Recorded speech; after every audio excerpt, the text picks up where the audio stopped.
আচ্ছা, ওই যে কালকে ভিপি নূর একটা বক্তব্য দিছে, কালকে না পরশুদিন ইয়াতে ওই রিভার কেয়ারের সামনে, হ্যাঁ ওনার বক্তব্যটা আমার খুবই পছন্দ হয়েছে। আই স্যালিউট হিম।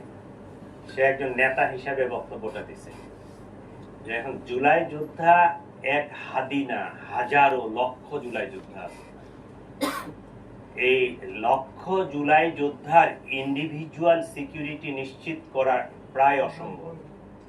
তবে সার্বিক সিচুয়েশনটাকে আমার সিকিউর করতে হবে, রাষ্ট্রকে সিকিউর করতে হবে, রাজধানীকে সিকিউর করতে হবে। আমরা এটা কাজ করতেছি এবং যাদের এইরকম যারা হাই প্রোফাইল, যাদের স্পেসিফিক এই ধরনের সিকিউরিটি থ্রেট আছে, তাদেরটা নিয়ে আমরা অ্যানালাইসিস করতেছি। তাদেরকে আমরা খুব কাছাকাছি তাদের সাথে কোনো সিকিউরিটি অ্যারেঞ্জমেন্ট করা যায় কিনা এটা অলরেডি আমরা প্রক্রিয়া চলতেছে।